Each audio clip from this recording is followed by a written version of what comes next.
সময়টা ছিল 2015 সাল। সবেমাত্র অনার্স প্রথম বর্ষে আমি নিজের হাত খরচ চালানোর জন্য একটা টিউশনি করতাম। ছাত্রের বাবা ছিল পুলিশ কর্মকর্তা। হঠাৎই তার ট্রান্সফার হয়ে যায় অন্য কোথাও, তাই তারা চলে যায় আর আমার হাত খরচের একমাত্র মাধ্যমটাও হারিয়ে যায়। তখন আমি অনেক খুঁজেও একটা টিউশনি জোগাড় করতে পারলাম না। তারপর একদিন রাতে আমার বন্ধু আবির কল করে বলল একটা টিউশনি আছে, ক্লাস 9-এর একটা মেয়েকে পড়াতে হবে। মেয়ের বাবা ইতালি থাকে, তাই বেতন নিয়ে কোনো চিন্তা নেই, বাড়িয়েই দিবে। কিন্তু শর্ত হলো সপ্তাহে 2 দিন পড়াতে যেতে হবে, ঠিক রাত 11টা থেকে 2টা পর্যন্ত। এমন শর্ত শুনে আমি সাথে সাথেই না বলে দেই, কারণ রাত 11টা থেকে পড়াতে যাওয়া আমার পক্ষে সম্ভব না। সকালে আমার ক্লাস শুরু হয় 10টা বাজে, ঘুমাবো কখন এই সময় পড়াতে গেলে? কিন্তু তারপর আবির যা বলল তাতে আমার ঘুম হারাম হয়ে গেল। ও বলল 15,000 টাকা বেতন দিবে। এবার ভেবে দেখ, তখন আমার কাছে 15,000 টাকা 15 লক্ষ টাকার সমান। আমি খুশিতে গদগদ করে হ্যাঁ বলে দিলাম। আবির আমাকে ঠিকানা টেক্সট করে দিল আর বলল শুধুমাত্র শনিবার এবং রবিবার রাতে যেতে হবে। আমার কাছে বিষয়টা কেমন জানি অদ্ভুত লাগলো, কিন্তু টাকার নেশায় কিছুই মাথায় নিলাম না। 2 দিন পর শনিবার আমি রওনা দিলাম আবিরের দেওয়া ঠিকানা অনুযায়ী। শহর থেকে অনেকটা বাইরে হিন্দুপাড়া নামের একটা গ্রাম আছে, সেখানে বেশিরভাগ বাসিন্দাই হিন্দু ধর্মের অনুসারী। আমি সেখানে গিয়ে একজনকে ঠিকানা দেখিয়ে বললাম, ভাই এই বাড়িটা কোন দিকে বলতে পারেন?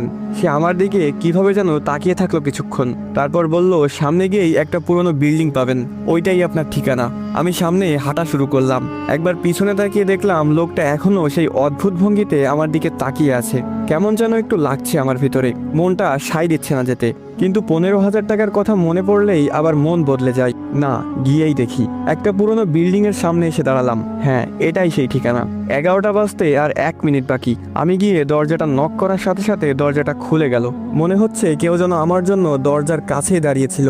দরজা ধাক্কা দিতেই খুলে গেল, খ্যাত করে একটা শব্দ হলো, কিন্তু সেখানে কেউ ছিল না। তাহলে দরজা খুললো কে?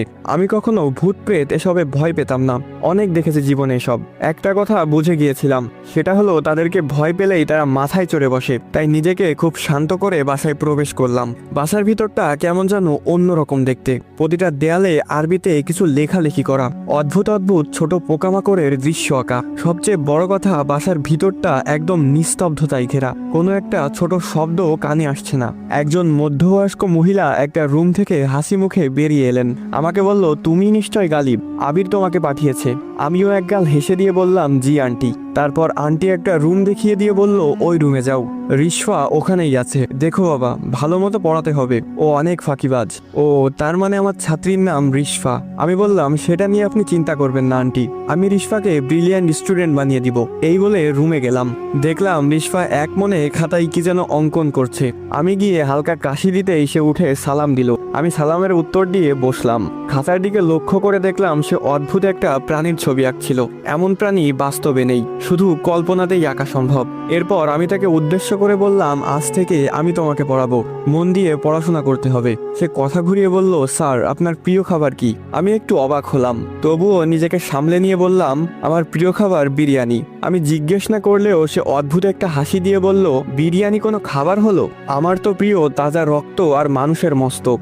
একটু ঘাবড়ে গিয়ে বললাম, এসব কি ধরনের আর কি? আমি তো আমার স্যার, পড়াশোনা বাদে কোনো ফালতু কথা হবে না আজ থেকে। সে একটু মন খারাপ করে পড়ায় মনোযোগ দিল। বারবার আমার মনে হচ্ছিল কেউ যেন উকি দিয়ে আবার চলে যাচ্ছে। হতে পারে আন্টি তার মেয়েকে ঠিকমতো পড়াচ্ছে কিনা সেটা দেখছে হয়তো। আমার চোখ খুব জ্বলতে লাগলো হঠাৎ করে, মনে হচ্ছে কেউ যেন চোখে মরিচ জ্বলে দিয়েছে। আমি রিশফাকে পড়া দেখিয়ে বললাম, তোমাদের ওয়াশরুমটা কোন দিকে? সে হাতের ইশারায় দেখিয়ে দিল। আমি তাড়াতাড়ি ওয়াশরুমে গিয়ে চোখে পানি দিলাম। তারপর আয়নায় তাকিয়ে দেখলাম চোখ লাল হয়ে আছে।